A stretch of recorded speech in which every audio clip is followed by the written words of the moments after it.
Mettez pause, cherchez vous-même la solution avant de regarder la correction. Bonne vidéo. Dans cet exercice, on nous dit, on considère un QCM de 50 questions et la variable aléatoire X donnant le nombre de réponses correctes à ce QCM pour quelqu'un répondant totalement au hasard. Pour la question 1, on nous dit, donnez la loi de la variable aléatoire X, sachant que pour chaque question, il y a 4 propositions dont une seule est correcte. On nous donne un coup de pouce, on nous dit, pensez à la loi binomiale.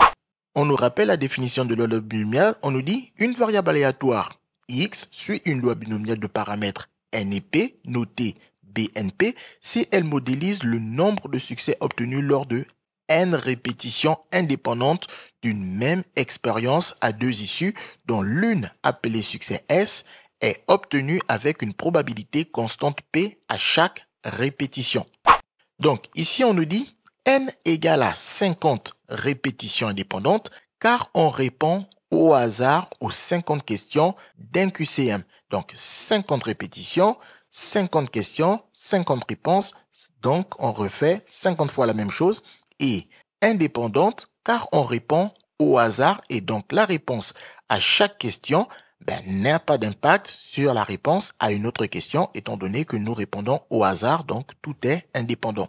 Même expérience à deux issues, car pour chaque question, soit on obtient une réponse correcte, soit on obtient une réponse incorrecte. Obtenir une réponse correcte est le succès de probabilité P égale à 1 chance sur 4, car une seule réponse est correcte sur les 4 propositions.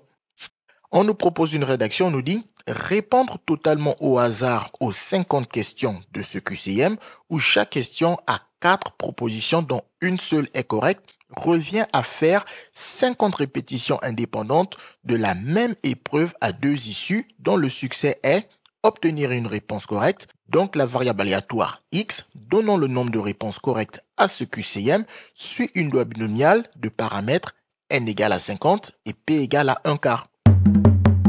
Pour la question 2, on nous dit une réponse correcte rapporte 2 points. Petit a, exprimer la variable aléatoire G donnant le nombre total de points gagnés en fonction de X. On nous rappelle que le nombre total de points gagnés est égal au point rapporté par une réponse correcte multiplié par le nombre de réponses correctes. Donc ici on nous dit nombre total de points gagnés, c'est G, point rapporté par une réponse correcte, 2 points, nombre de réponses correctes, X. On nous propose comme rédaction, l'expression de la variable G en fonction de X est G égale 2X. G égale 2 multiplié par X qui s'écrit plus simplement 2X. 2 multiplié par X, c'est 2X. Pour la question 2, on nous dit, petit b, déterminer l'espérance de G et la variance de G. On nous rappelle que G est égal à 2X d'après la question A et que X suit une loi binomiale de paramètres N égale à 50 et P égale à 1 quart d'après la question 1.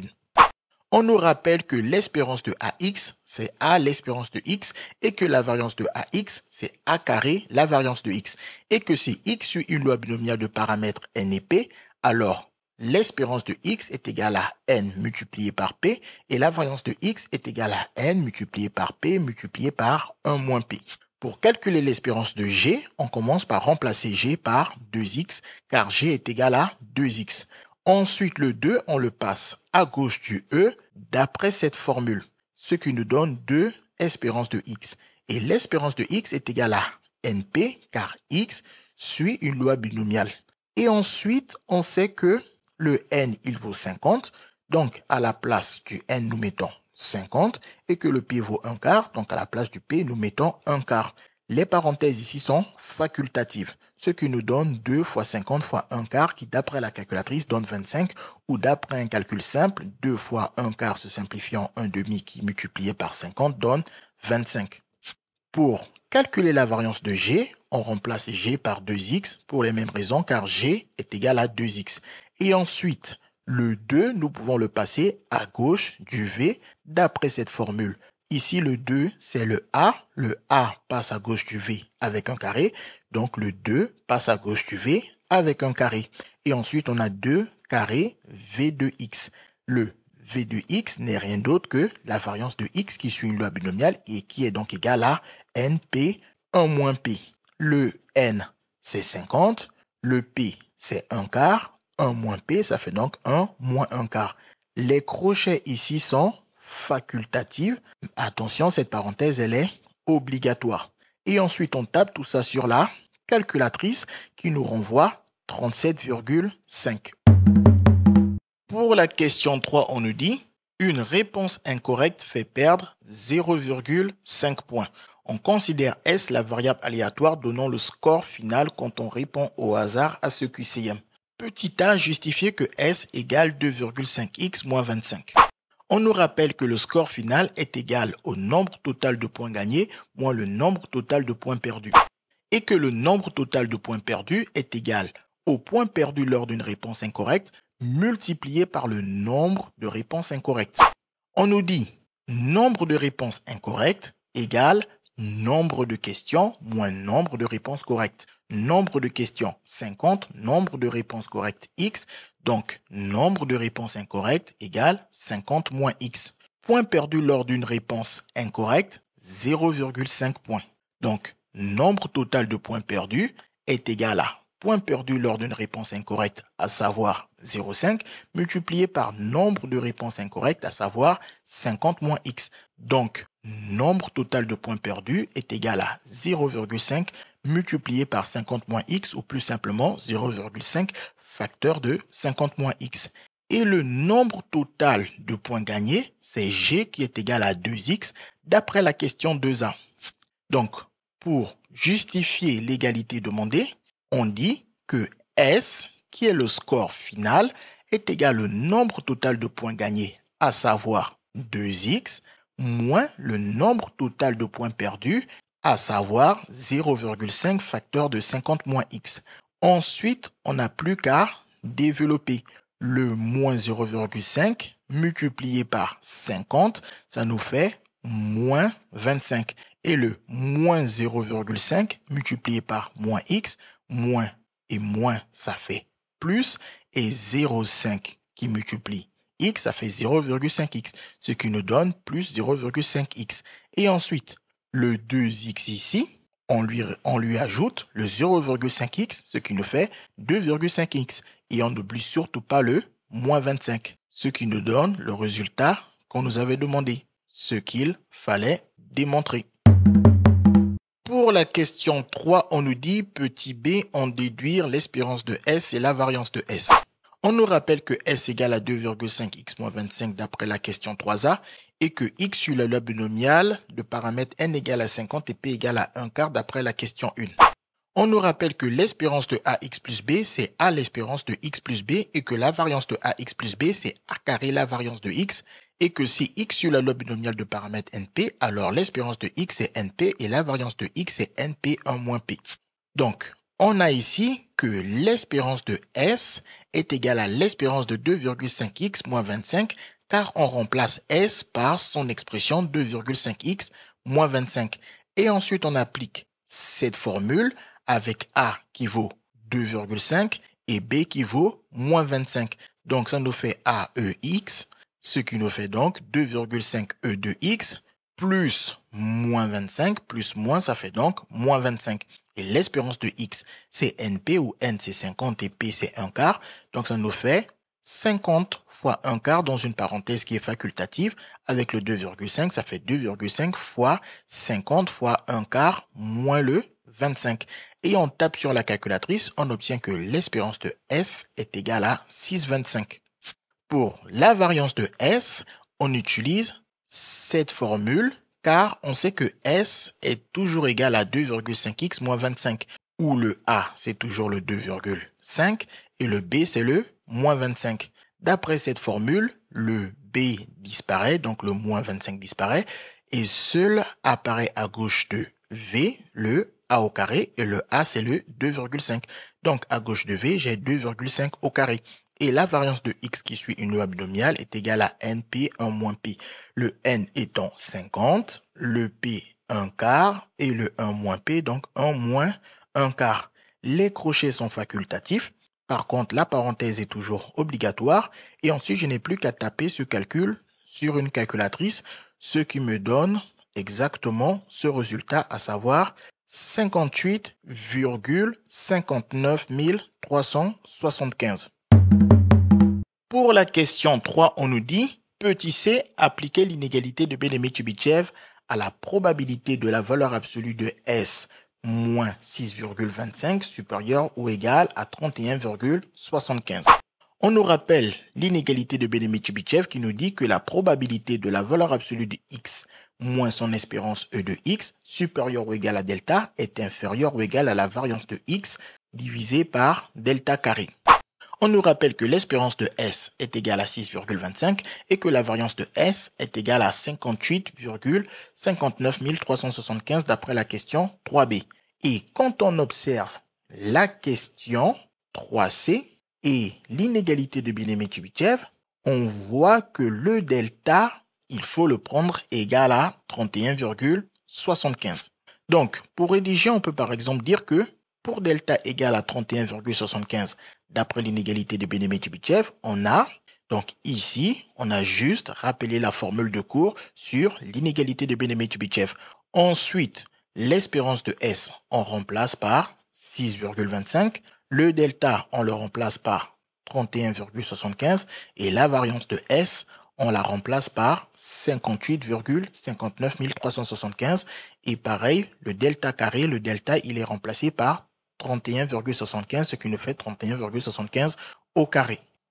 Et comme ce quotient, d'après la calculatrice, il est approximativement égal à 0,058 et que le nombre 0,058 est strictement plus petit que 0,06, on peut alors dire que comme cette probabilité est plus petite que 0,058, elle est alors plus petite que 0,06, ce qui nous donne que la probabilité de la valeur absolue de S moins 6,25 supérieure ou égale à 31,75 est inférieure ou égale à 0,06 car 0,058 est strictement plus petit que 0,06. Toutefois, on pouvait s'arrêter à ce niveau du calcul parce qu'on ne nous a pas demandé spécialement d'aller plus loin ou d'avoir une majoration de cette probabilité à l'ordre 10 puissance moins 2. Pour la question 3, on nous dit, petit d, justifier que la valeur absolue de S moins 6,25 est supérieure ou égale à 31,75 équivaut à S supérieur ou égal à 38, puis interpréter l'inégalité obtenue dans la question précédente dans les termes de l'énoncé. On commence par nous rappeler que la valeur absolue de x moins c, qui n'est rien d'autre que la distance entre x et c, elle est inférieure ou égale à r si et seulement si x se trouve compris entre c moins r inclus et c plus r inclus. Pour que ce soit plus clair, on va faire un rappel sur le schéma vu en seconde. Donc, ici on prend un intervalle AB de centre C tel que la distance entre A et C est égale à R, rayon de l'intervalle. Donc, pour que la distance de X à C soit inférieure à R, il faut que X se trouve, par exemple, compris entre A et C, étant donné que la distance de C à A, c'est R. Donc, pour avoir une distance plus petite que R, X doit être, par exemple, compris entre A et C. De même, comme la distance entre C et B est égale à R, X peut être aussi, par exemple, compris entre C et B pour que la distance entre C et X soit inférieure à R. Donc, X est soit compris entre A et C ou X est compris entre C et B. Donc, X est compris dans l'intervalle AB où le A n'est rien d'autre que C moins R. Donc, C moins le rayon pour obtenir A. Et le B n'est rien d'autre que C plus R, c'est-à-dire C plus le rayon pour obtenir B. Maintenant, pour la deuxième ligne, ici, on nous dit que la distance entre X et C, elle est supérieure ou égale à R. Cela veut donc dire que si la distance de X à C dépasse R, alors X ne peut pas être compris entre A et B. X est par exemple soit inférieur ou égal à A, ou bien X est supérieur ou égal à B. Si X est inférieur ou égal à A, comme A c'est C moins R, alors X est inférieur ou égal à C moins R. Et si X est supérieur ou égal à B, B étant C plus R, donc X est supérieur ou égal à C plus R. Alors, pour pouvoir utiliser les inégalités ici, on doit déjà repérer par rapport à la question posée, laquelle des deux utiliser. Le supérieur ou égal à R nous indique clairement que pour pouvoir appliquer les résultats de cours, on doit utiliser la deuxième inégalité. Et pour pouvoir appliquer cette deuxième inégalité, le X, nous allons le remplacer par S, le C, nous allons le remplacer par 6,25 et le R, nous allons le remplacer par 31,75 dans cette équivalence. On nous rappelle que S est le score final à ce QCM et que nous avons vu à la question précédente, donc c'est ce qu'on nous a demandé d'utiliser, l'inégalité obtenue dans la question précédente, on est en 3D, donc en 3C, on avait vu que l'inégalité obtenue à la question précédente est donc la probabilité de la valeur absolue, ou donc maintenant de la distance entre S et 6,25 est supérieure ou égale à 31,75, cette probabilité elle est inférieure ou égale à 0,06 environ. Maintenant, la rédaction. Donc, on part de cette information de la question. Donc, nous sommes ici et nous devons appliquer cette équivalence où on remplace X par S, C par 6,25 et R par 31,75. Donc, ici, le X, ça devient S. Le C, ça devient 6,25. Le R, ça devient 31,75. Le OU reste le OU. Le C, 6,25. Le R, 31,75. Et le X, c'est le S. Une fois qu'on a ça, maintenant, il faut effectuer les calculs. 6,25 moins 31,75, ça nous donne moins 25,5. Et 6,25 plus 31,75, cela nous donne 38. Or, on sait que le score minimal, il est égal à quoi? Il est égal à 50 multiplié par moins 0,5. Comme on a 50 questions, rater toutes les 50 questions nous fait perdre moins 0,5 points à chacune des questions. En faisant le calcul, on obtient le score minimal de moins 25. Ce qui veut donc dire que obtenir un score inférieur à moins 25,5 n'est pas possible. Donc cette information, cet événement est donc impossible. Seul l'événement S supérieur ou égal à 38 est possible, ce qui nous permet alors de réduire ce OU en une seule information, S supérieur ou égal à 38, car S est supérieur ou égal au score minimal de moins 25. De plus, on nous rappelle l'inégalité de la question précédente qui nous dit que la probabilité que la distance entre S et 6,25 soit supérieure ou égale à 31,75 est inférieure ou égale à 0,06. Mais comme on vient de montrer que cet événement est équivalent à cet événement, alors les deux événements ont la même probabilité.